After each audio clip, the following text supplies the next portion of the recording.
बिस्मिल्लाहिर्रहमानिर्रहीम, अस्सलाम वालेकुम। Welcome to quick review. और क्विक रिव्यू में आज हम बात करने लगे हैं जी क्लाइमेट चेंज या ग्लोबल वार्मिंग के हवाले से, और हम देखेंगे कि क्लाइमेट चेंज क्या है और किस तरह से जो है वो ग्लोबल वार्मिंग जो है वो क्लाइमेट चेंज का बाइस बन रही है। और इसमें हम डिस्कस करेंगे कि क्लाइमेट चेंज, ग्लोबल वार्मिंग और ग्रीन हाउस इफेक्ट्स क्या हैं। सबसे पहले हम इनको देखेंगे, उसके बाद हम देखेंगे जी कि ग्लोबल वार्मिंग की कॉजेज़ क्या हैं, यानी क्या वजूहात हैं इसकी, ठीक है, वजूहात को डिस्कस करेंगे। और इसके साथ साथ हम इसके असरात जो अभी हो रहे हैं दुनिया के ऊपर या पाकिस्तान के ऊपर स्पेशली, वो क्या है। और एट द एंड हम देखेंगे हम इसको कंट्रोल जो है वो कैसे कर सकते हैं या इसको कम कैसे किया जा सकता है इन क्लाइमेट चेंज के असरात को या ग्लोबल वार्मिंग को। और पाकिस्तान इसके लिए क्या एफर्ट कर रहा है या जो दुनिया है वो इसके लिए जो है वो क्या क्या एफर्ट्स कर रही है, क्या क्या काम किए जा रहे हैं। तो स्टार्ट करते हैं और देखते हैं ग्लोबल वार्मिंग या क्लाइमेट चेंज क्या है। अब सबसे पहले तो आप देखिए क्लाइमेट चेंज, अगर हम इस क्वेश्चन को लेते हैं कि भाई क्लाइमेट चेंज क्या है, व्हाट इज क्लाइमेट चेंज, तो क्लाइमेट चेंज एक बड़ी टर्म है, एक एज ए होल हम इसको टर्म ले सकते हैं कि क्लाइमेट चेंज का मतलब ये है मौसमियाती तब्दीली, ठीक है, या मौसमियाती तब्दीलियां। तो मौसमियाती तब्दीली जो है वो with the passage of time हमेशा खुद ही होती है, नेचुरल कॉज की वजह से भी, ठीक है। अब इस टाइम पे जो हम क्लाइमेट चेंज को ले रहे हैं एक्चुअली वो इसे हम स्पेशली रेफर कर रहे हैं या स्पेसिफिकली रेफर कर रहे हैं ग्लोबल वार्मिंग के साथ, यानी ये जो ग्लोबल टेम्परेचर का राइज है इसके साथ हम इसको जो है वो मेजर कर रहे हैं। और हम ये कह रहे हैं कि भाई क्लाइमेट चेंज हो गया या चेंजिंग हो रही है। ओवरऑल अगर हम देखें तो क्लाइमेट चेंज क्या है, मौसमियाती तब्दीली, जो कि खुद ही वैसे with the passage of time लाजमी बात है, उसने वक्त के साथ साथ जो है चेंज होना ही है। और उसकी चेंजिंग क्या हो सकती है, वेदर पैटर्न में चेंजिंग हो सकती है, उसके टेम्परेचर में चेंजिंग हो सकती है, ठीक है। तो लॉन्ग टर्म के लिए जो टेम्परेचर है या उसका जो वेदर पैटर्न है, इसके अंदर जो चेंज है क्लाइमेट के अंदर, उसको हम क्या कह रहे हैं जी, क्लाइमेट चेंज, कि वक्त के साथ साथ मौसम का बदल जाना। अब उसके क्या कॉजेज या रीजन है वो तो हम आगे डिस्कस करेंगे, लेकिन सिंपली आप समझिए कि क्लाइमेट चेंज क्या है, मौसम के अंदर तब्दीली। ये जो हमारा मौसम है ये कुछ चीज़ों से मिलकर बना हुआ है, इसके अंदर टेम्परेचर शामिल है, वेदर पैटर्न्स शामिल हैं, ठीक है जी, विंड की जो डायरेक्शन है वो बहुत ज़्यादा इंपॉर्टेंट है, वो शामिल है कि भाई कहाँ से आ रही है, किधर जा रही है। तो ये सारी चीज़ें जो है इसके अंदर शामिल हैं। क्वेश्चन नंबर सेकंड है व्हाट इज ग्लोबल वार्मिंग, कि भाई ग्लोबल वार्मिंग क्या है। ग्लोबल वार्मिंग का क्या मतलब है, यानी ग्लोबल वार्मिंग का मतलब है एज ए होल जो ये हमारी दुनिया है, ठीक है जी, या खासकर अर्थ की हम बात कर रहे हैं, ये जो हमारा प्लेनेट अर्थ है इसका ग्लोबली वार्म होना या गर्म होना, एक एवरेज टेम्परेचर से ज्यादा इसका हो जाना, ये ग्लोबल वार्मिंग है, ठीक है। यानी इंक्रीज करना किसके अंदर, टेम्परेचर के अंदर, टेम्परेचर ऑफ अर्थ एटमॉस्फेयर, कि हमारा जो एटमॉस्फेयर है, ठीक है, अर्थ का, यानी कि अर्थ के टेम्परेचर जो है उसका बढ़ जाना ही जो है वो ग्लोबल वार्मिंग है।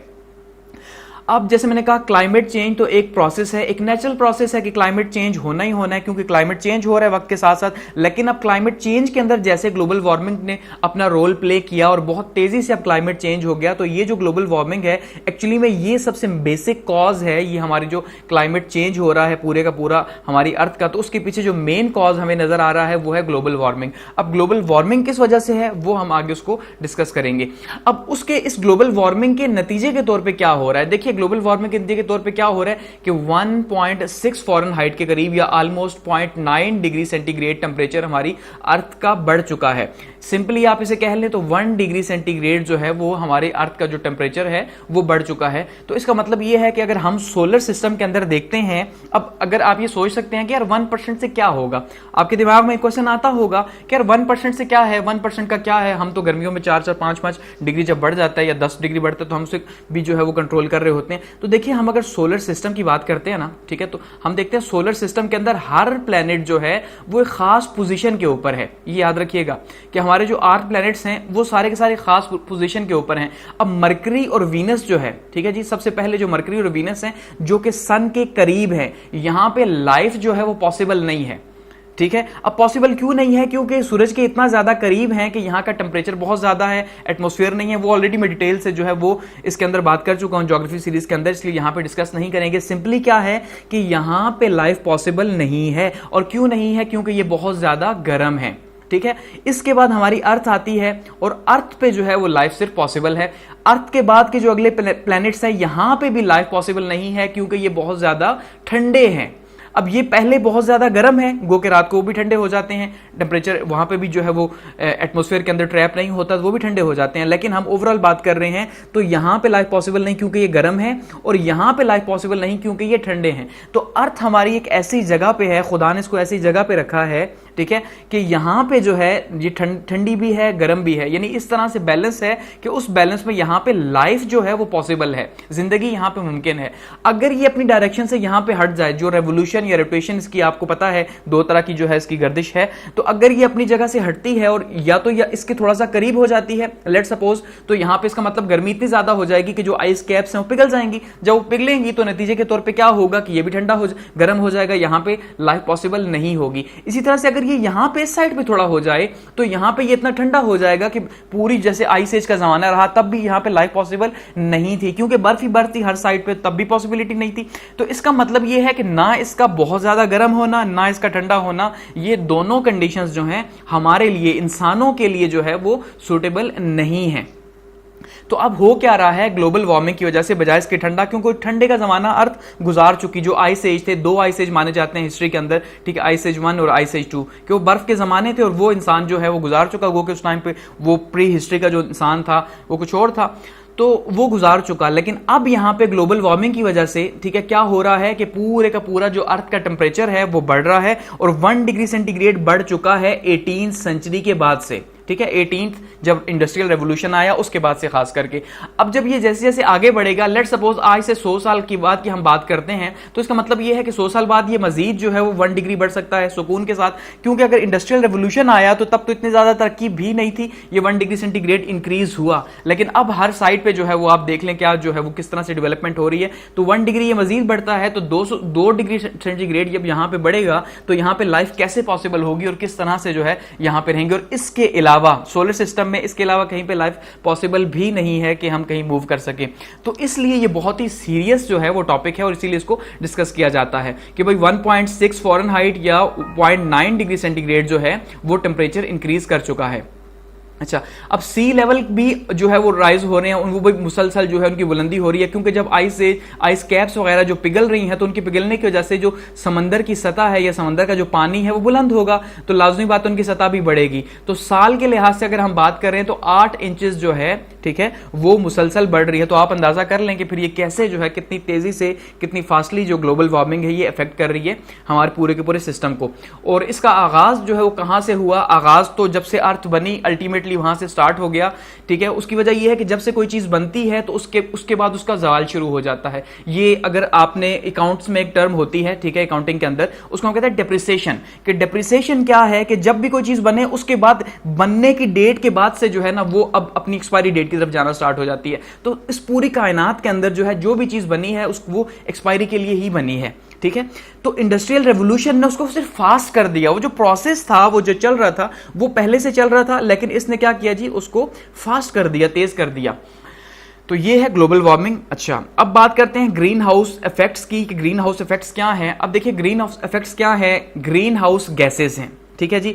ग्रीन हाउस गैसेस की वजह से ये जो हमारा एटमॉस्फेयर है अर्थ का, इसके अंदर हीट ट्रैप हो रही है, और ये जो हीट ट्रैप हो रही है ग्रीन हाउस गैसेस की वजह से, इसको कहते हैं ग्रीन हाउस इफेक्ट्स, ठीक है। यानी ग्रीन हाउस के असरात क्या हैं कि यहां पे जो पूरी की पूरी ग्लोबल वार्मिंग इसी वजह से हो रही है कि यहां पे हीट ट्रैप हो रही है। और हीट ट्रैप किन गैसेस की वजह से हो रही है, कार्बन डाइऑक्साइड की वजह से हो रही है, मीथेन की वजह से हो रही है, नाइट्रिक ऑक्साइड की वजह से हो रही है, और वाटर वेपर की वजह से हो रही है। तो ये सारी की सारी नेचुरली एग्जिस्ट करती हैं यहां पे, ठीक है। ये नेचर की तरफ से, यानी कुदरती तौर पर हम अगर कहें तो यहां पर ये एग्जिस्ट कर रही हैं। लेकिन अब जब हम बात करें एंथ्रोपोजेनिक की कि भाई इंसानी जो इसके अंदर अमल दखल है, ठीक है, कि इंसानों ने इन चीजों को बढ़ा दिया।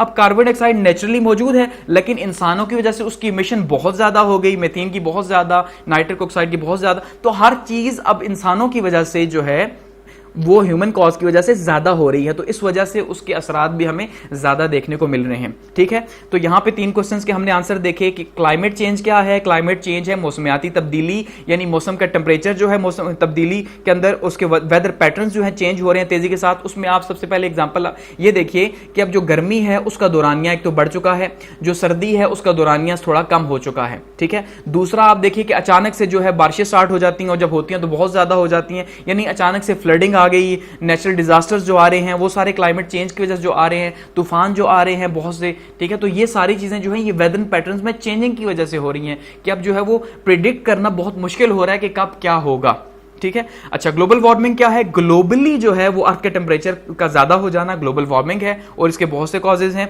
और ग्रीन हाउस इफेक्ट्स क्या हैं? वो गैसेज यानी ग्रीन हाउस गैसेज जो कि यहाँ पे एटमॉस्फेयर के अंदर मौजूद हैं, जो कि वापस नहीं जा रही, ठीक है, कायनात के अंदर या खला के अंदर, तो वो हीट को ट्रैप कर रही है यहाँ पे, जिस वजह से जो है वो ग्लोबल वार्मिंग हो रही है। अब आगे बढ़ते हैं। अच्छा, अब बात करते हैं जी क्लाइमेट चेंज ड्राइवर्स, यानी कि कौन कौन से ऐसे ड्राइवर्स हैं, क्या चीज जो है वो क्लाइमेट चेंज को बढ़ा रही है या क्लाइमेट चेंज की वजह बन रही है, या कॉजेज क्या हैं, या आप इसे कह लें जो ग्लोबल वार्मिंग है, ठीक है जी, ये ग्लोबल वार्मिंग जो है ये किस वजह से हो रही है, कौन कौन सी कॉजेज हैं, वजूहात को भी हम डिस्कस करने लगे। यहाँ पे क्या वजूहात हैं? अब देखिए, उसमें मैं जिक्र कर चुका हूं कि दो वजूहात सबसे बेसिक है। एक वजह है नेचुरल कॉज, ठीक है जी, नेचर की तरफ से ही जो है वो हर चीज स्टेप बाय स्टेप उसने अब खत्म ही होना है जब वो चीज बन चुकी है। दूसरा मैन मेड है या ह्यूमन कॉजेज हैं, ठीक है, कि इंसानों की वजह से भी जो है वो चीजें बहुत तेजी से वो अपनी अंजाम की तरफ जा रही हैं। तो यहां पे हम सबसे पहले नेचुरल ड्राइवर्स को डिस्कस करते हैं या नेचुरल कॉजेज को डिस्कस करते हैं कि कुदरती तौर पे ऐसी क्या चीजें हैं। उसमें सबसे पहले क्या है जी? Solar radiations. सोलर रेडिएशंस क्या है कि जो सूरज है, ठीक है जी, अब सूरज क्या कर रहा है? अपनी हीट को जमीन के ऊपर भेज रहा है। अब जो सन है वो अपनी हीट को जब जमीन के ऊपर भेजेगा, नॉर्मली ये कहा जाता है, इस प्रोसेस को हम कहते हैं इंसोलेशन, ठीक है जी।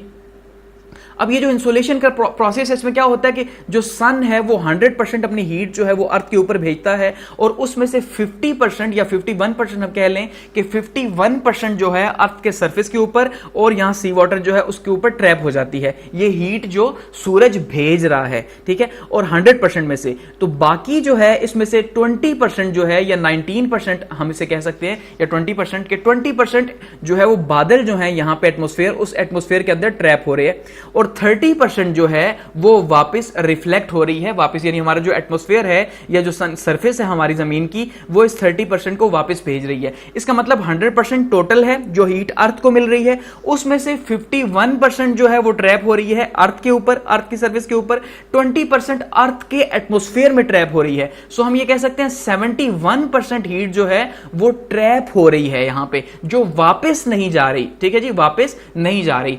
अब उसमें से वापस कितनी जा रही है? 100 में से सिर्फ 30% या 29% जो है वो सिर्फ वापस जा रही है, तो 70% जो है वो मुसलसल जो है वो ट्रैप हो रही है। तो ये इंसुलेशन का प्रोसेस जो है वो जारी है। तो इसका मतलब इसकी वजह से क्या हो रहा है कि इसकी वजह से ग्लोबल वार्मिंग हो रही है, यानी अर्थ मुसलसल गर्म हो रही है ना, कि गर्मी बढ़ रही है। जब हर रोज 70% जो है वो ट्रैप हो रही है, तो अल्टीमेटली अर्थ जो है वो बढ़ेगी, अर्थ की हीट जो है वो बढ़ेगी, ठीक है। तो सबसे पहला जो है वो सोलर रेडिएशन है।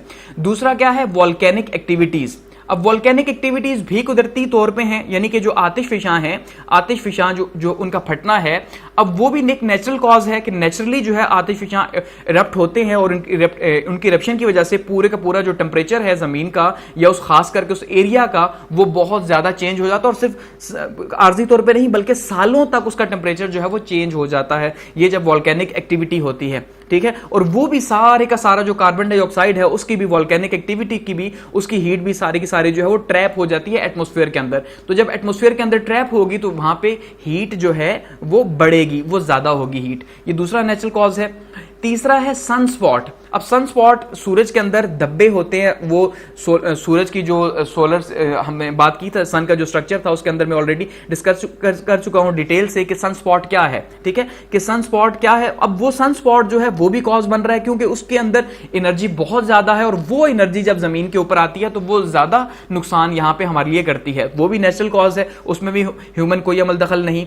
नंबर 4 के ऊपर हम ये कह सकते हैं रेडियो एक्टिव फोर्सेज जो है पूरे के पूरे इस प्रोसेस के दौरान जितनी भी रेडियो एक्टिव फोर्सेज हैं वो सारी की सारी भी नेचुरली जो हो रही हैं, वो सारी जो है वो कॉज बन रही हैं इस अर्थ के टेम्परेचर को बढ़ाने के लिए, ग्लोबल वार्मिंग का।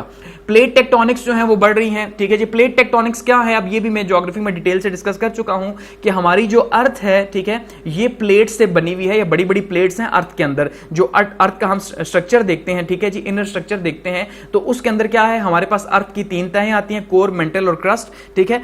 तो हमारा जो अर्थ है वो सारी की सारी बड़ी बड़ी प्लेट्स के ऊपर है, जिसमें 7 बड़ी बड़ी प्लेट्स हैं, जिसको हम 7 बड़े बड़े कॉन्टिनेंट्स भी कहते हैं। तो वो प्लेट्स हर टाइम पे मूवमेंट कर रही होती हैं, जिनको प्लेट टेक्टोनिक कहा जाता है, ठीक है। हर टाइम पे मूवमेंट कर रही होती है। जब वो थोड़ी ज्यादा मूवमेंट करती हैं, 5 या इससे ज्यादा, तो हम ये कहते हैं जलजला आ गया। लेकिन हर टाइम पे वो एक दूसरे से टकरा रही होती है। और अंदर जो है, अब ये देखिए एक अर्थ की सरफेस का अंदर का आप ये एक नजारा देखिए, समंदर के अंदर की जो सरफेस है, ठीक है। यहाँ पे एक वॉल्केनो है और यहाँ पे देखिए लावा अंदर क्या हो रहा है, क्योंकि अंदर जैसे जैसे हम जमीन के अंदर जाएंगे वैसे वैसे हीट जो है वो बढ़ती जाएगी। अंदर जमीन के अंदर बहुत ज्यादा हीट है, ठीक है।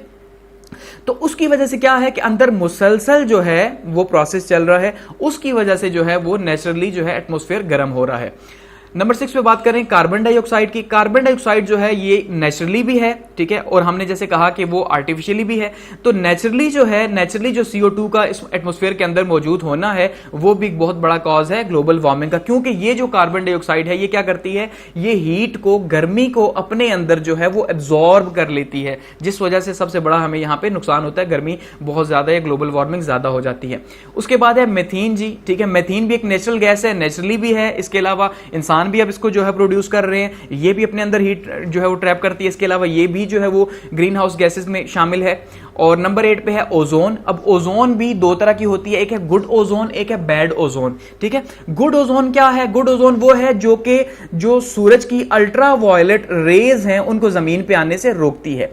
और जो बैड ओजोन है वो क्या करती है, वो ट्रैप कर लेती है हीट को, इसी तरह से जैसे बाकी गैसेस ट्रैप करती हैं, तो वो भी ट्रैप कर लेती है और वो भी कॉज बनती है किस चीज का, क्लाइमेट चेंज या ग्लोबल वार्मिंग का जो है, यानी गर्मी को बढ़ाने की वजह बनती है, पूरे के पूरे ग्लोब को वार्म करने की वजह बनती है। तो ये जो है ये हमारे पास क्या आ रहे हैं जी, नेचुरल कॉजेज आ रहे हैं।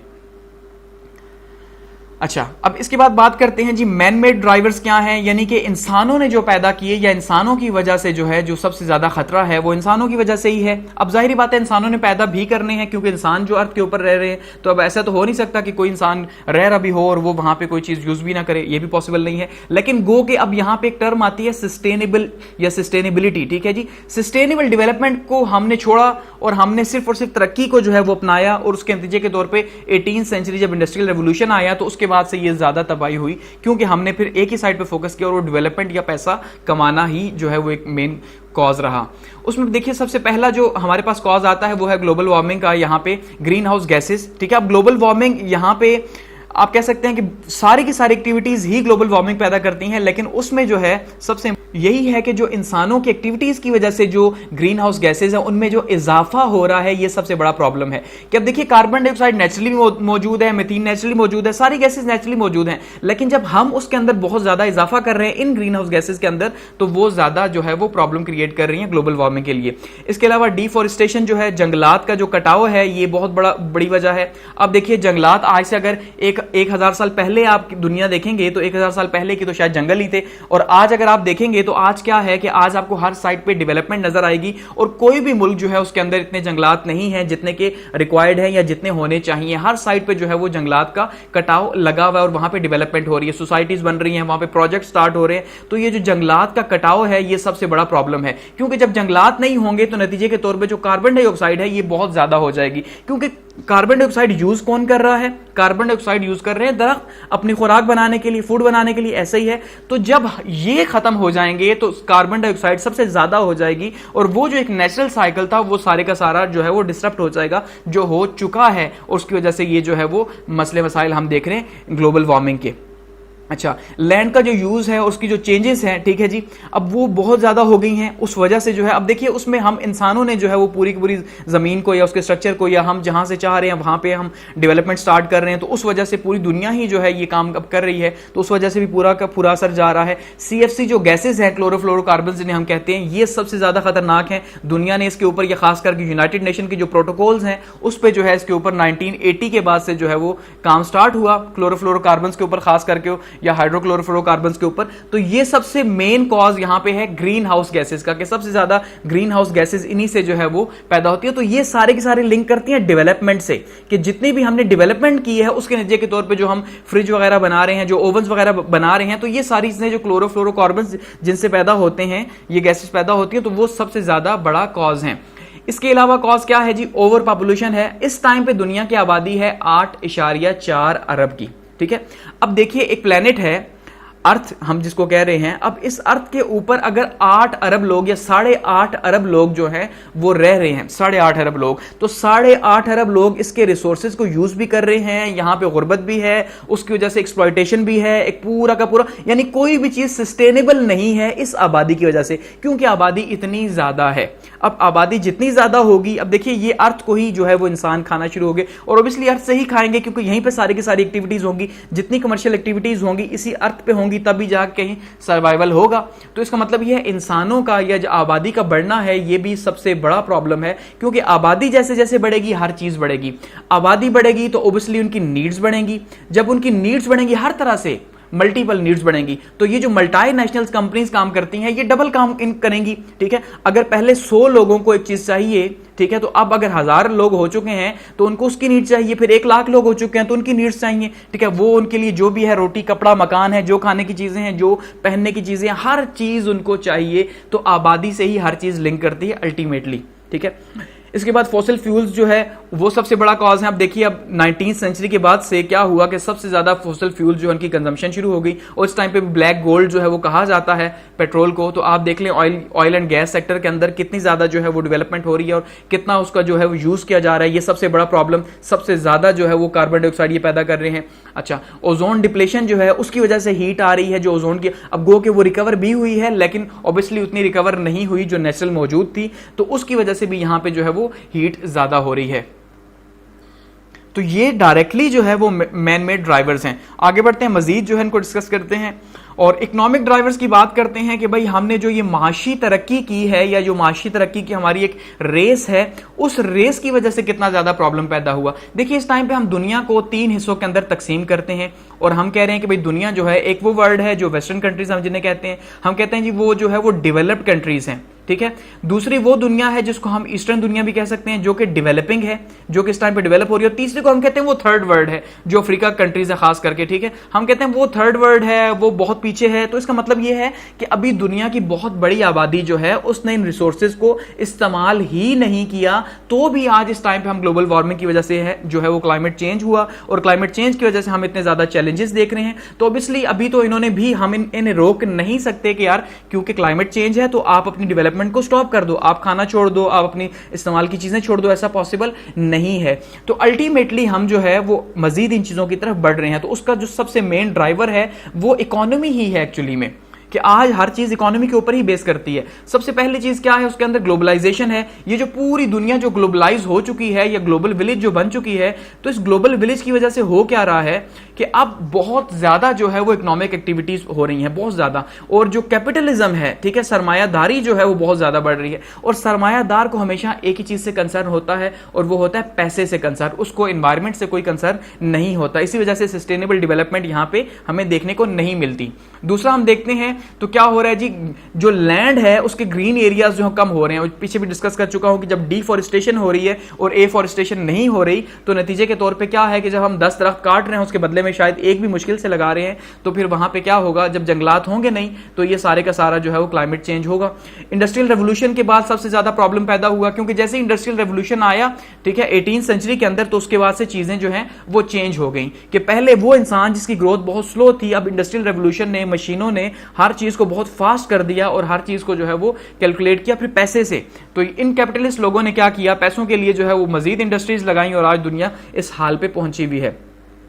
एयर पोल्यूशन जो है उसकी अगर हम बात करें वो बहुत बड़ा कॉज है, और एयर पोल्यूशन जो है वो कॉज भी किस वजह से है, वो भी इसी वजह से है कि सारी की सारी जो डेवलपमेंट हो रही है। ठीक है, अच्छा, एग्रीकल्चर रेवोल्यूशन इसका बहुत बड़ा कॉज है कि अब हम ज्यादा से ज्यादा जो प्रोडक्शन है एग्रीकल्चर की वो लेने के लिए, क्योंकि हमारी नीड्स बढ़ चुकी हैं। नीड्स क्यों बढ़ चुकी हैं, क्योंकि आबादी बढ़ चुकी है। तो जब आबादी बढ़ेगी तो लाजमी बात है हमें जो है वो एग्रीकल्चर प्रोडक्ट ज्यादा चाहिए होंगी, तो उसके लिए पेस्टिसाइड्स का इस्तेमाल, यानी कीड़े मार दवाइयों का इस्तेमाल या फर्टिलाइजर्स का इस्तेमाल, कि भाई हम खादें इस्तेमाल करें और ज्यादा से ज्यादा जो है वो हम क्या करें, वहां से पैदावार हासिल करें। तो उस ज्यादा से ज्यादा पैदावार के लिए हमने क्या किया, हमने जमीन को भी कंप्रोमाइज किया और साथ में हमने पूरे का पूरा जो है वो एक पूरा स्ट्रक्चर ही खराब कर दिया एनवायरनमेंट का। ठीक है, नॉन बायोडिग्रेडेबल वेस्ट जो है हमारा, ये भी बहुत बड़ा प्रॉब्लम है, क्योंकि अब आप देखिए कि हर साइड पे आपको जो है ये नजर आएगा, पड़ा हुआ नजर आएगा गो कि बाहर के ममालिक में इसके ऊपर कुछ ना कुछ काम हो रहा है, लेकिन जो गरीब ममालिक हैं या जो डेवलपिंग कंट्रीज है वहां पे भी इसका कोई प्रॉपर इंतजाम नहीं है, जो कि क्लाइमेट चेंज का एक बहुत बड़ा रीजन बन रहा है। और मिनरल का जो एक्सट्रैक्शन है, जो पहाड़ों से हम मिनरल्स निकालते हैं, आप देखिए उसकी वजह से जो पहाड़ हैं अब वो भी महफूज नहीं है। ठीक है, हम जो पहाड़ों से निकाल रहे हैं, जो जमीन से निकाल रहे हैं, तो इसका मतलब हम मुसलसल जो डेवलपमेंट कर रहे हैं या जो हम अपनी इकोनॉमिक एक्टिविटीज के लिए जो काम कर रहे हैं, वो सारे के सारे काम क्या कर रहे हैं जी, वो सारे के सारे काम जो हैं यहां पे ग्लोबल वार्मिंग का बायस बन रहे हैं, इस पूरे के पूरे सिस्टम को जो है वो खराब कर रहे हैं। आगे बढ़ते हैं। अब अगर हम बात करते हैं इसके इंडिकेटर्स की या इसके इंपैक्ट्स की कि आर क्लाइमेट इज चेंजिंग, कि भाई हम ये कैसे कह सकते हैं। ठीक है, क्वेश्चन ये है कि ये सारी बातें जो की हैं वो तो ठीक हैं, लेकिन क्वेश्चन ये है कि हम ये कैसे कह सकते हैं कि जो हमारा क्लाइमेट है वो क्लाइमेट चेंज हो रहा है, उसके अंदर तब्दीली का हम दावा कैसे कर सकते हैं, ये क्वेश्चन है। ठीक है, तो अब एक तो ये क्वेश्चन है, दूसरा हम ये कह सकते हैं कि इंपैक्ट्स क्या है, इसके असरात क्या हैं, कि ये जितनी भी हमने बातें डिस्कस की हैं, जो कॉजेज डिस्कस किए हैं, इसके असरात क्या आ रहे हैं जमीन के ऊपर। ठीक है जी, उनको डिस्कस करते हैं, यानी इंडिकेटर्स क्या हैं, क्या चीजें हमें बता रही हैं कि ये पूरा का पूरा प्रोसेस हो रहा है। एक तो ये, दूसरा ये कि इसके इंपैक्ट्स क्या हो रहे हैं। ठीक है, तो उसमें सबसे पहली चीज हम ये देखते हैं कि जो एनुअल ग्रीन हाउस इंडेक्स है वो मुसलसल इंक्रीज हो रहा है। ठीक है, ग्रीन हाउस गैसेस जितनी भी थी, आज से अगर 200 साल पहले की हम बात करते हैं तो 200 साल पहले वो कुछ और थी। ठीक है, उनकी जो मिकदार थी इस कायनात के अंदर या उस पूरे के पूरे एटमॉस्फेयर के अंदर वो मुख्तलिफ थी, लेकिन आज जो है वो बहुत ज्यादा हो चुकी है। इसका मतलब ये है कि ये जो इंडेक्स है हमें ये बता रहा है कि भाई यहां पे चेंजिंग हो रही है। दूसरी चीज हमें क्या बता रही है कि सी लेवल जो है, सी आइस जो है वो एक्सटेंड हो रही है, जो समंदर के अंदर जो हम खास करके पोल्स की बात कर रहे हैं। ठीक है, नॉर्थ पोल के ऊपर बात कर रहे हैं या साउथ पोल के ऊपर जब हम बात कर रहे हैं तो यहां पे क्या है, बर्फ है, और बर्फ के बड़े बड़े पहाड़ और बहुत बर्फ है यहां पे, लेकिन यहां पे जो बर्फ है वो खत्म हो रही है, वो पिघल रही है। यही हमें बता रही है कि यहां पे गर्मी ज्यादा हो रही है, हीट की जो ट्रैप है वो ज्यादा हो रही है। अच्छा, अब कार्बन डाइऑक्साइड की अगर हम बात करते हैं तो कार्बन डाइऑक्साइड ऑब्वियसली बढ़ रही है, बहुत ज्यादा उसका इंक्रीज हो गया, उसका भी अगर हम ग्राफ देखते हैं तो हमें ज्यादा नजर आती है। फॉरेस्ट कवर्स जो हैं, ठीक है जी, वो कम होते जा रहे हैं, जंगलात हम कम से कम होते जा रहे हैं। आज से 100 साल पहले कितने जंगलात थे और आज वो कितने बाकी बचे हुए हैं। अच्छा, फॉरेस्ट फ्री सीजन जो है, फ्रॉस्ट फ्री सीजन जो है, अब हम देख रहे हैं बहुत ही ज्यादा, हर अगले साल हम ये देख रहे हैं कि भाई अब जो सर्दियां हैं वो कम होती जा रही हैं और जो गर्मियां हैं वो ज्यादा होती जा रही हैं। यानी कि वो जो अब सीजन्स पहले थे वो ऑब्वियसली अब चेंज हो चुके हैं। कि पहले अगर हम ये कहते थे कि भाई दिसंबर या नवंबर से, खास करके हम बात करते हैं नवंबर से लेके हमारे पास फरवरी जो है तब तक हमारे पास ठंड थी, लेकिन अब वो जो है वो चेंज हो चुकी है। अब हर अगले साल आपको उसके अंदर चेंजिंग नजर आएगी। सरफेस टेम्परेचर जो है वो ऑलरेडी ज्यादा हो चुका है। ठीक है, क्योंकि वहां पर बहुत ज्यादा ग्रीन हाउस गैसेज ट्रैप हो चुकी हैं।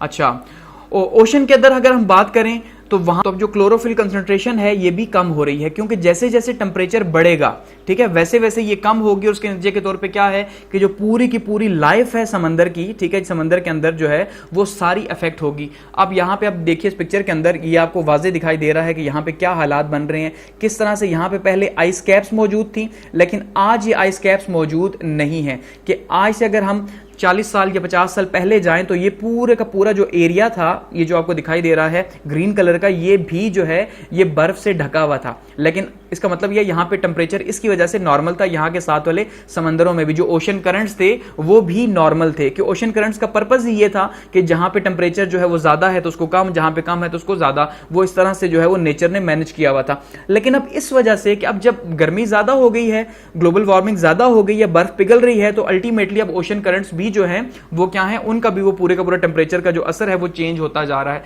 जिस वजह से जो है अब ये बहुत बड़ा प्रॉब्लम है। क्योंकि 70% तो यहाँ पे जो चीजें मौजूद हैं वो तो इंसानों को छोड़ के वो सारी समंदर के अंदर हैं, तो उनकी लाइफ भी जो है वो डेंजर के अंदर है। इसके बाद अगर हम बात करते हैं जी सी सरफेस टेम्परेचर की, तो जैसे मैंने कहा वो ऑलरेडी ही बढ़ रहा है, क्योंकि अब वो उसको टाइम ही इतना नहीं मिल रहा कि वो जो कुछ भी उसने हीट एब्जॉर्ब की है उस एब्जॉर्प्शन को वो जो है वो वापस छोड़ सके और दोबारा से कूल हो सके। क्योंकि अब पूरा का पूरा ओवरऑल जो है वो गर्मी ज्यादा हो चुकी है, तो उसको कूल होने का भी मौका नहीं मिल रहा। अच्छा, ओशनिक एसिडिफिकेशन बहुत ज्यादा हो गई है, समंदर के अंदर जो एसिडिफिकेशन है उसकी भी अब बहुतात हो गई है, और उस वजह से जो समंदर के अंदर की जिंदगी है वो भी बहुत ज्यादा खतरे में है, जिसकी वजह से क्योंकि 90% लोगों का हम देखें डायरेक्टली या इनडायरेक्टली जो रोजगार है, ठीक है, जो इकोनॉमी उनकी जुड़ी हुई है वो किसी ना किसी तरह समंदर से या उससे रिलेटेड चीजों से जुड़ी हुई है। तो अल्टीमेटली वो भी जो है वो कंप्रोमाइज हो रही है और ज़मीन के समंदर के अंदर के जो एनिमल्स हैं, ठीक है, तो वो भी जो है उनको भी बहुत शदीद जो है वो खतरा है। तो ओवरऑल हम देख रहे हैं तो ये प्रॉब्लम्स हमें देखने को मिल रहे हैं। तो यही चीज़ें हमें बता रही हैं कि ये इंडिकेटर्स हैं और यही इसके इम्पैक्ट्स भी हैं, यही इसके असरात भी हैं कि सारे का सारा। मजीद असरात को देखते हैं। मजीद अगर हम देखते हैं तो सी लेवल जो है वो भी जो है, जैसे मैंने कहा 8 इंचेस जो है वो 8 इंच तक जो है मुसलसल वो समंदर का जो लेवल है वो बढ़ता जा रहा है, क्योंकि जैसे जैसे जो आइस शीट्स हैं, ठीक है जी, वो आइस शीट्स पिघल रही हैं, उन आइस शीट्स की वजह से समंदर के अंदर का जो पानी है वो ज्यादा हो रहा है। तो वो जैसे जैसे ज्यादा होगा तो अल्टीमेटली जो लेवल है वो ज्यादा होगा। उससे क्या होगा, उससे एक तो माइग्रेशन का बहुत बड़ा प्रॉब्लम है जो कि इस टाइम पे हो रही है, ठीक है। क्लाइमेट चेंज की वजह से बहुत बड़ी माइग्रेशन हो रही है कि वो जो आइलैंड्स थे जहां पे पहले जिंदगी थी, जहां पे पहले लोग रहते थे, लेकिन अब वो वहां पे पानी आ चुका या वहां पे पानी आने लगा है, तो अब वहां पे लाइफ कैसे पॉसिबल होगी। इसी तरह से जो समंदर के किनारे जो साहिली इलाके थे, उन साहिली इलाकों पे भी वो साहिल कम हो चुके हैं। जैसे जैसे पानी साहिलों के ऊपर चढ़ता आ रहा है तो वहां पे जो लोग रहने वाले थे वो भी माइग्रेशन करने के ऊपर मजबूर है। तो अल्टीमेटली ये माइग्रेशन भी जो है वो क्लाइमेट चेंज की वजह से एक चैलेंज है, और साथ में जो है सी लेवल और भी बहुत से प्रॉब्लम्स ला रहा है कि अब अगर समंदर के अंदर कोई तूफान आता है जो कि मुसलसल आते हैं, तो इसका मतलब यह है कि पहले वो साहिल से टकरा के वापस जा रहे थे, लेकिन जब अब साहिल खत्म हो चुके तो वो अब शहरों के अंदर आएंगे, ठीक है। तो ये भी एक बहुत बड़ा जो है वो खतरा है। ड्रॉट्स जो है वो हम देख रहे हैं, यानी खुशसाली जो है वो हमें देखने को मिल रही है इसी वजह से कि कभी बारिशें होती हैं तो बहुत ज्यादा होती हैं और फ्लडिंग हो जाती है, सैलाब आ जाते हैं क्योंकि ऊपर नीचे बारिशें हैं, और फिर कई टाइम ऐसा गुजरता है कि जब बारिशें ही बिल्कुल नहीं होती, तो जब बिल्कुल बारिश नहीं होगी तो वहां पे क्या होगा, जमीन सारी बंजर हो जाएगी। तो ये भी बहुत बड़ा प्रॉब्लम है। ग्लेशियर्स जो है वो मेल्ट हो रहे हैं। आप पाकिस्तान के अंदर के ग्लेशियर्स को देख लें, ठीक है, जो पोलर रीजन्स के बाद दूसरे नंबर पे सबसे ज्यादा ग्लेशियर्स जो है वो पाकिस्तान के अंदर हैं। तो वो किस तेजी से जो है वो मेल्ट हो रहे हैं। स्नो कवर्स कम होते जा रहे हैं। अच्छा, बायोडाइवर्सिटी जो है इसका बहुत बड़ा लॉस है, क्योंकि इंसान इससे जुड़ा हुआ है, ये पूरे का पूरा इकोसिस्टम डिजाइन हुआ हुआ है। तो जब बायोडाइवर्सिटी जो है उसको बहुत बड़ा खतरा है, क्योंकि जंगलात जो है वो तेजी से काटे जा रहे हैं, गर्मी ज्यादा हो रही है, ये सारे के सारे क्लाइमेट जो है वो, और खास करके आपने देखा जंगलात के अंदर जो आग लग रही है इस क्लाइमेट की वजह से, इस मौसम की गर्मी की वजह से, ठीक है, तो उस आग की वजह से भी क्या हो रहा है कि जो बायोडाइवर्सिटी है वो शदीद जो है वो इस टाइम पे खतरे में है। और नेचुरल डिजास्टर्स जो है वो बढ़ते जा रहे हैं इसी की वजह से कि नेचुरल डिजास्टर्स, लेकिन ये जो ग्लोबली वार्मिंग हो गई है, इससे जो बारिशें होती हैं, तो जैसे मैंने कहा कि बहुत ज्यादा, जब गर्मी ज्यादा होगी तो ज्यादा इवेपोरेशन है, ज्यादा बारिशें होंगी, ज्यादा शिद्दत से होंगी, तो उसकी वजह से क्या होगा, उसकी वजह से फिर जो है वो फ्लडिंग होगी, ज्यादा नुकसान भी होगा। तो ये सारे के सारे जो है वो कॉज बनते जा रहे हैं। मजीद बात करते हैं इंडिकेटर्स या इंपैक्ट्स की। इसके अलावा क्या इंपैक्ट है कि हीट वेव जो है, जो गर्मी की शिद्दत है वो बहुत ज्यादा हो गई है, ठीक है जी। गर्मी की शिद्दत आप अगर देखेंगे पिछले 3-4 साल में तो आपको वो पहले की बनिस्बत बहुत ज्यादा दिखाई देगी। इसकी सबसे बड़ी अगर आप एग्जांपल लेते हैं तो आप यूरोप की एग्जांपल लें कि इस साल ही अगर आप देख लें यूरोप के अंदर क्या हुआ, कि वो बता रहे हैं कि भाई पिछले 100 साल का या 75 ईयर्स का जो रिकॉर्ड है वो टूट चुका है, क्योंकि इतनी ज्यादा गर्मी हुई कि यूरोप के अंदर, अब यूरोप के अंदर मेडिटेरेनियन क्लाइमेट है, वहां पे यानी कि ना बहुत ज्यादा गर्मी होती है ना बहुत ज्यादा सर्दी, लेकिन मेजॉरिटी में वहां पे ठंडी होती है अगर हम पाकिस्तान इंडिया की बनिस्बत कंपेयर करें वहां पे यूरोपियंस को। लेकिन बावजूद इसके इस बार यूरोप के अंदर जो है वो बता रहे हैं कि पिछले साल भी ऐसा ही था, इस साल भी ऐसा ही है कि उन्हें स्कूल से छुट्टियां देनी पड़ी गर्मी की वजह से। कि जर्मनी के अंदर बात करें, यूके के अंदर बात करें, यूके में खास करके बता रहे हैं कि रिकॉर्ड टूट चुका। इसी तरह से जो बाकी यूरोपियन कंट्रीज है वहां पे गर्मी का रिकॉर्ड टूट चुका है, और यही पीछे था। अब पिछले 2-3 साल में अगर हम देख रहे हैं पैटर्न, तो हमें यही देखने को मिल रहा है। यूएस के अंदर हमें यही पैटर्न देखने को मिल रहा है कि जो हीट वेव है वो बहुत ज्यादा होती जा रही है गर्मियों के अंदर, ठीक है, ये भी इसी वजह से है। अच्छा, अब जैसे कहा फॉरेस्ट फायर्स जो हैं वो बहुत बड़ा प्रॉब्लम है कि फॉरेस्ट फायर जो जंगलात के अंदर जो आग लग रही है, तो वो जंगलात के अंदर जो आग लग रही है वो भी इसी वजह से लग रही है कि जब बहुत ज्यादा गर्मी होती है तो उस वजह से वहां पे आग भड़क उठती है, और उसके नतीजे के तौर पे, ठीक है। उसके अलावा अगर हम बात करें तो बारिशें बहुत ज़्यादा हो रही हैं जिसकी वजह से फ्लडिंग आ रही है, और ख़ास करके अर्बन फ्लडिंग आ रही है। अब अर्बन फ्लडिंग की 2 रीजंस हैं। एक तो ये है कि शहर पहले से ज़्यादा हो चुके हैं और वहाँ पे कोई भी डिसिप्लिन मौजूद नहीं है, यानी कोई प्लानिंग मौजूद नहीं है, क्योंकि अब जिस तरह से शहर बढ़ रहे हैं इकोनॉमिक नीड्स की वजह से, तो अल्टीमेटली वो जो एक प्लानिंग थी, जो प्लानिंग हमें देखने को मिलती थी, अब वो नहीं है। उसके नतीजे के तौर पर अब क्या है, अब जैसे कराची की एग्जाम्पल ले लें तो इस साल कितनी बार जो है वो कराची के अंदर अर्बन फ्लडिंग हुई और कितनी ज़्यादा हुई, किस वजह से हुई, क्योंकि वहाँ पे प्लानिंग का कोई भी सिस्टम नहीं, और बारिश होती है तो वहां पे अर्बन फ्लडिंग होती है। इसी तरह जब ज्यादा बारिश होगी तो ऑब्वियसली वो ज्यादा ही जो है वो चैलेंज क्रिएट करेगी, कि ज्यादा बारिश अल्टीमेटली फिर ज्यादा ही क्रिएट करेगी। और एग्रीकल्चर और फूड की अगर हम बात करते हैं, फूड सिक्योरिटी की बात करते हैं, तो वो भी हमारे लिए चैलेंज है।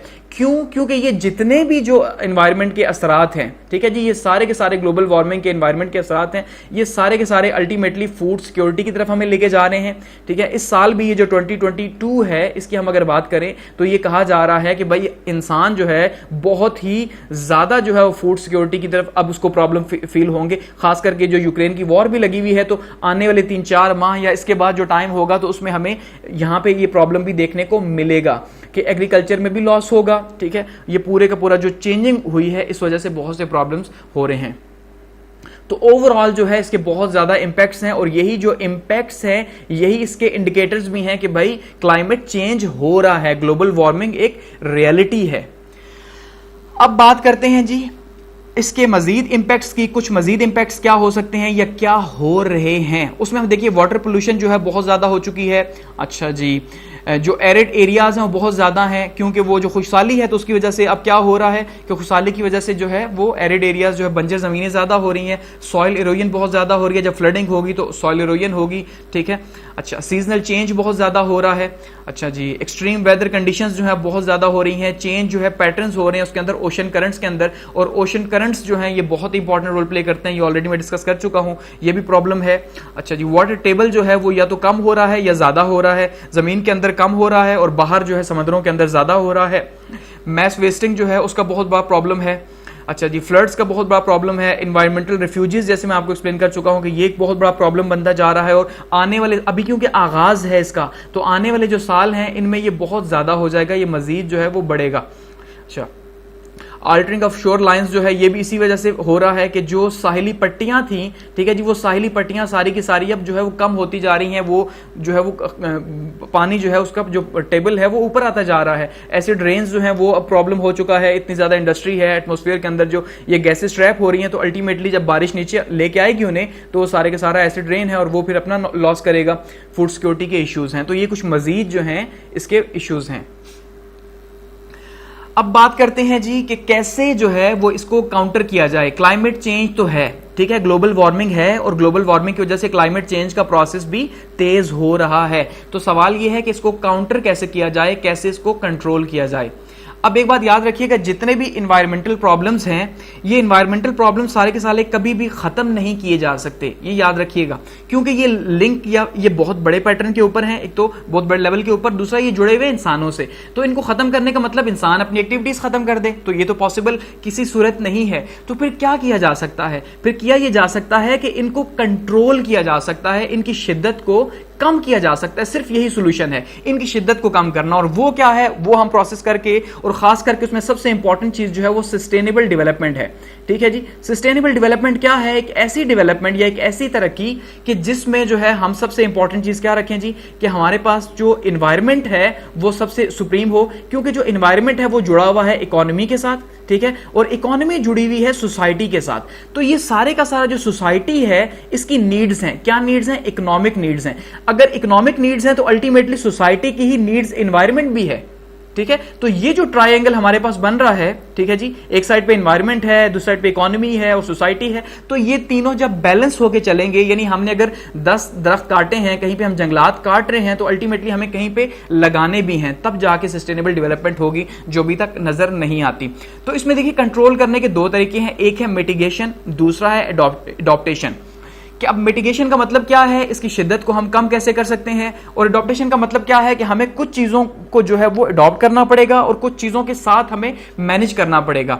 अब एडॉप्टेशन में हम कैसे हम देखें चीज़ों को बेहतर कर सकते हैं, कि उसमें सबसे इंपॉर्टेंट चीज़ क्या है जी, पहले नंबर पे पॉवर्टी को हमें रिड्यूस करना पड़ेगा, क्योंकि गुर्बत जो है वो सबसे बड़ा कॉज हम कह सकते हैं। जैसे मैंने कहा, कैपिटलिज्म एक बहुत बड़ा कॉज है, कि कैपिटलिज्म क्या कर रहा है, कैपिटलिस्ट लोग सिर्फ अपनी सोचते हैं या पैसे की सोचते हैं और अल्टीमेटली हर चीज को बर्बाद करते हैं।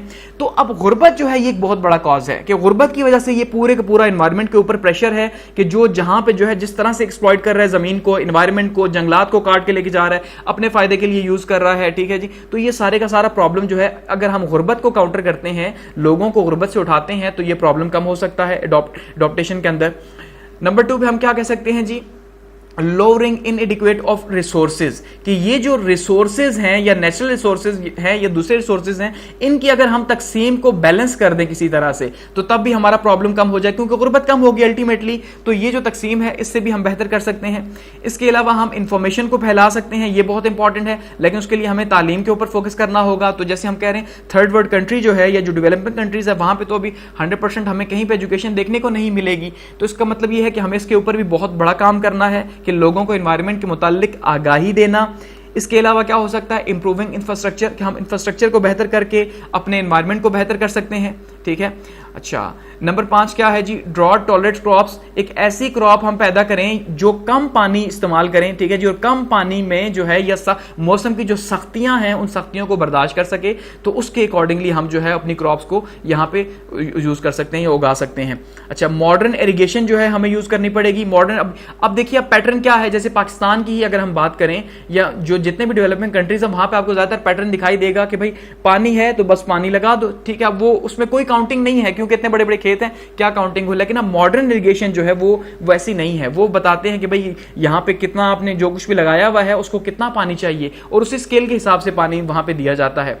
अच्छा जी, फॉरेस्ट रिसोर्सेज जो है इनको बढ़ाना पड़ेगा और इनके ऊपर हमें अपना जो डिपेंडेंसी है वो कम करनी पड़ेगी। जब तक हम जंगलात को बचाएंगे नहीं तब तक जो है हमारा प्रॉब्लम सॉल्व नहीं होगा। वहां से लोगों को मूव करना पड़ेगा, वहां के लोगों को अवेयरनेस पैदा करनी पड़ेगी, ठीक है, और रेन वाटर जो है इसकी हार्वेस्टिंग करनी पड़ेगी। यहां पे एक पिक्चर आप देखिए रेन वाटर के हवाले से कि देखिए ये रेन वाटर एक घर का एग्जाम्पल दे रही है और यही एक मुल्क का एग्जाम्पल भी आप समझिए कि बारिश हो रही है और इस बारिश का पानी या तो इसके पास, इस घर वाले के पास ऑप्शन है कि सारी बारिश हो और खत्म हो जाए और पानी जो है इधर उधर जहां मर्जी जाता जाए जाया हो जाए, लेकिन दूसरा तरीका यह है कि इस पूरे के पूरे को जो है वो यहां से देखिए इन्होंने पूरा कलेक्ट करके यहां पे एक बड़े टैंक के ऊपर जो है वो कलेक्ट कर दिया। अब ये पानी यहां पे इस घर वाले यूज कर सकते हैं। बिल्कुल इसी तरह ये एक मुल्क की एग्जांपल है। जैसे हम पाकिस्तान की बात करते हैं तो हम कहते हैं भाई इतना ज्यादा जो हमारी बारिशें होती हैं तो सारा पानी जो है वो समंदर में चला जाता है। क्यों जाता है? क्योंकि हमारे पास डैम नहीं, और डैम ना होने की वजह से क्या है कि हमारा पानी स्टोर नहीं हो पाता। तो इसका मतलब यह है एक तो हम क्लाइमेट चेंज के चैलेंजेस को फेस कर रहे हैं, ऊपर से हमारे पास उस क्लाइमेट चेंज से अगर हम कोई थोड़ा बहुत फायदा उठा भी सकते हैं तो वो भी नहीं उठा पा रहे अपने डैम्स ना होने की वजह से या रिजर्वायर्स ना होने की वजह से, और हम जो है वो डबल लॉस के अंदर जा रहे हैं। अब मिटिगेशन के अंदर क्या है जी, मिटिगेशन स्ट्रेटेजीज क्या हैं कि हम कैसे जो है इसको कम कर सकते हैं इस शिद्दत को क्लाइमेट चेंज की। उसमें हम सबसे पहले अच्छा जी कार्बन कंसिक्वेशन कर सकते हैं। अच्छा जी, अब कार्बन सिक्वेशन क्या चीज है?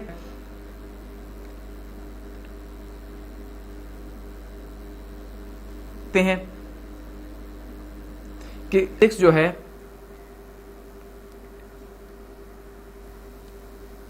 जो